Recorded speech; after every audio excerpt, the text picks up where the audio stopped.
السلام عليكم ورحمة الله وبركاته. دمانتي وإن سلامي إلهي وحنا كجرجينا عمري دير عبادة ما يسترني عافمات أن كسر هذا الجنال كس أنفع ما أنتو حاجة على استنان إذا لو ذاقو كلسونيدا sideedaba waxa way is-aaminaad iyo ku qanacsanaan ama ku faraxsanaan xaalad walba ee aad ku sugan tahay. xaaladaas oo si kastaba noqon karto, xaaladaas mid guud ahaan noqon karto, mid gaar ahaan noqon karto, mid gudaha noqon karto, mid oo banaanka noqon karto. xaaladaas oo 100% aad ku qanacsan tahay. kalsoonida maxaa keena? Waxaa keena koow inaad 100% Ilaahay aaminsan tahay, 100% inaad Ilaahay ku qanacsan tahay qadar kasto iyo xaalad kasto Ilaahay kugu sugo. aadan u malaynin in wax ka fiican ama wax ka maqan yihiin oo kale. kalsoonida buuxdo ee dhabta ah waa saas.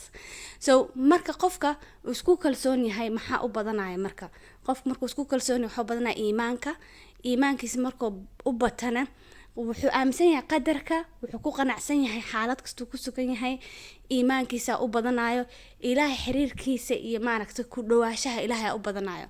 because qofka kalsoonidiisa waxaa dhisi kara marka inuu markastaba ku faraxsan yahay waxa uu haysto. waxaas oo noqon karo sida tusaale ahaan farxadda oo kale. farxadda oo qofkaas haysto xaaladaas uu ku sugan yahay haduu farxad haysanin uu isku dayo qofka inuu farxad sameysto oo kaleeto maxay tahay gudihiisa iyo dibadiisa. gudaha sida maskaxdaada oo kale, wadnahaaga oo kaleeto, dibadana kor ahaan jirkaaga sida uu eg tahay.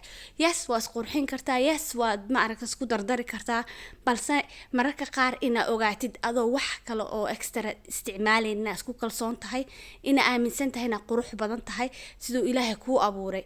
aada ku sugaynin qof kaleeto inuu ku dhaho ama waa qurux badan tahay ama waa fool xun tahay.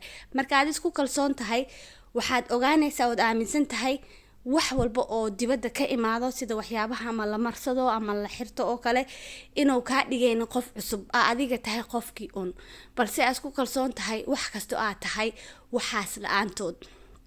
marka taas waxa way inuu iimaankaagana badan yahay sida hore idinkugu soo sheegay inaan isku qanacsan tahay. maxaa kaloo kalsoonida aad ku kalsoonaan kartaa waxa dhahay gudaha oo ah waxa dareemaysid iyo sida wadnahaaga oo kale ama fakarkaaga oo madaxaaga ah waxa ka fakaraysid ama aad ku haminaysid oo kaleeto iyo waxyaabaha aad qaban kartid talentigaaga oo kale waxa qaban kartid. waxaas marka waxay u kala baxaan qaybo badan. dadka qaar way ku dhashaan, dadka qaarna way bartaan.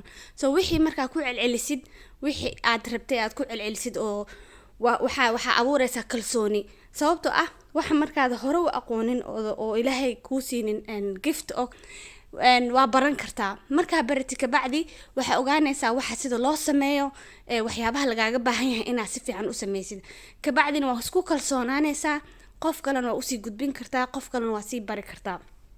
marka maxaa muhiim ah marka adiga si aad kalsoonidaada u sii wadid waa inaad ka ilaalisid kalsoonidaada wax walba oo dib u dhac u keeni karo, wax walba oo ma aragtay baabi'in karo, wax walba oo ma aragtay ka hor imaan karo waxyaabo badan sida tusaale ahaan oo kaleeto.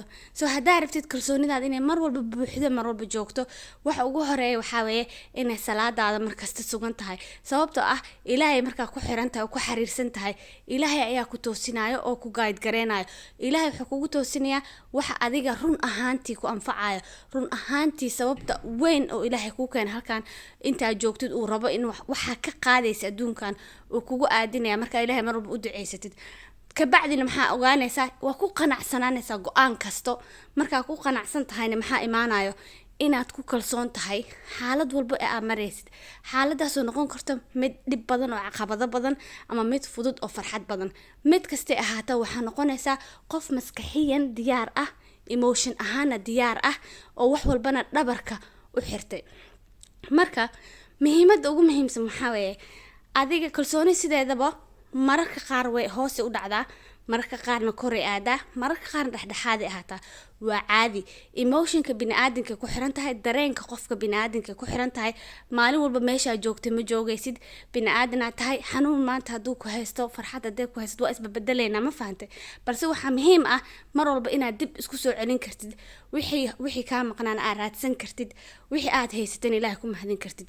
fadlan adigoo aad iyo aad u mahadsan dadka kale la sii wadaag insha Allah waas arki doonaa waadna ku mahadsantahay sida ila soo saaxiibtay kalsoonidan aan badino damoora isku kalsoonahay damoora waxyaabo badan sameyn karno ogoona ha ka ogolaano qofna in uu ma aragtay ka baabi'iyo kalsoonidaada dadka qaar waxay markay arkaan wax ku fiican tahay waxaas ku nacsiinayaan si aad adiga dareemayno kale waxaas ma wax hebel heblaaya sameeya camal waxay ogyihiin in adiga wixii ku dheereysid oo ku ma aragtay oo ka horeysid oo kale dadka qaar siyaabo waxay isticmaalaan si kale dadka loo bahdilo ama loo niyad jabiyo insha Allah mar kale idin la soo wadaagi doona hadii ay bahawood la idmo adinku aad iyo aad u mahadsan waa inoo mar dambe xiiso leh hadii ay bahawood la idmo salaamu calaykum wa rahmatullaahi wa barakaatuh